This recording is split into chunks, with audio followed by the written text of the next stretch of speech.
Hello and welcome to a look back at the past 7 days of gaming with me, 15-Minute Gamer. So as normal, let's take a little look at what came out this week. And first up, in a game that will feature a little bit in this one, is The Order 1886. This came out on the PS4, it was a PS4 exclusive. To say it's been getting a mixed reception is something of understatement, and this is going to be covered a few times in this video. Total War Attila came out this week on PC. It came out on Tuesday. You can currently get it now on Steam or other sources.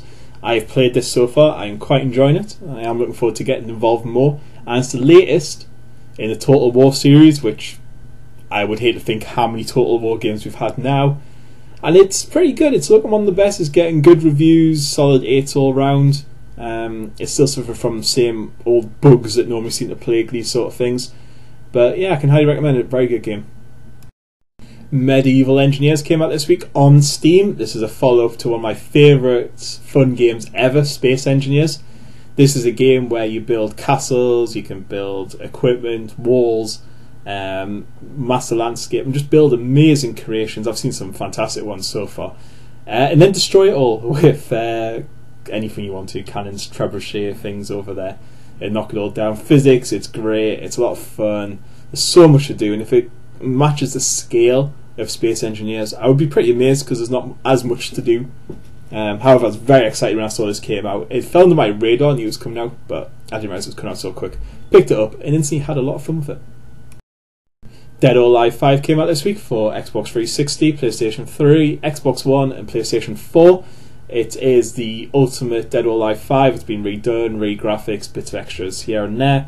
Couldn't really find too much about it. Couldn't find many reviews either.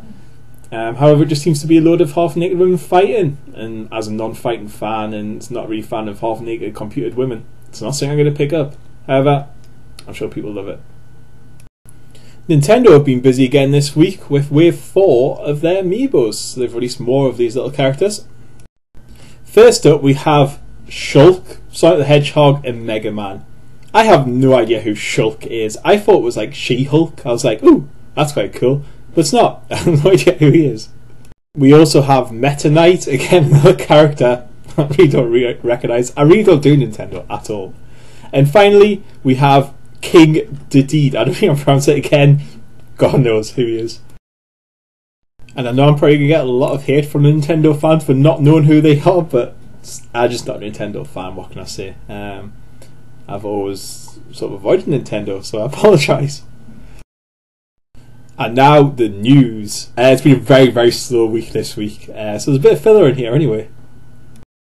We start the news with The Order 1886. It was said earlier on in the week that the Order could be beaten in under 6 hours, and people started to complain that maybe it's quality over quantity.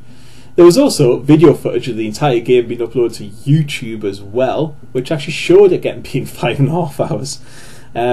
However, they did deny it and saying that it's impossible to finish the game in that time. However, they didn't comment any more, and they were just saying, if you want to complete it in that time, that's fine. However, now that the games came out, if we head over to howlongtobeat.com, we can see it's actually a lot longer. And the developers have now came out and said that, yeah, it takes about 10 hours at normal pace to complete. And it would take 12 hours or more if you take it in hard mode and go for every single little detail. However, they've also said, yeah, you can complete in 5.5 hours if you rush through and skip everything. So, he was right. Also, in an interview this week, they said that, for some reason, people seem to throw hate at our game. I'm not really sure why. And it just feels these days that it's so easy to be negative, and I think the internet is a new playground for bullies. Who would have ever thought that about the internet? I don't know. He kind of justifies some of the length with, does it have to be quantity over quality? Can you not just have lots of quality and little quantity? It's an interesting discussion. I, for one, if it is 10-12 hours long, that's what most games are these days. It's no issue. And if it is very story driven, if you skip the story, of course you're going to probably complete it quicker. Why throw the bullying card? I'm not too sure. However, I do kind of think that maybe it's just because been getting very mixed reviews. Generally, most of them not great. It's scoring really average of 5 to 6 out of 10, which isn't that great. The graphics on it look amazing. Like, I've seen some gameplay videos and it looks incredible. However, it loses it quite quick on most reviews I've seen.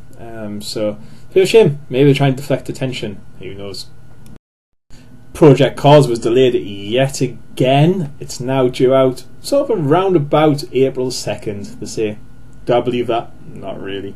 They said the reason for this is just that they want the best experience for fans, and it'll be worth the wait when it does come, apparently. However, I'm for one, if it makes it a better game and it's going to be a fantastic racing game, I'm quite happy for it to be delayed. But I do need a good racing game, so this disappoints me a lot. And finally, NetMums have revealed the 10 most confusing gaming concepts. It's in conjunction with Nintendo, which is a little bit weird. Head over to the Nintendo website now if you want to check it out. I'll put the link in here. However, I thought it was quite interesting to be linked up with them. Here they go.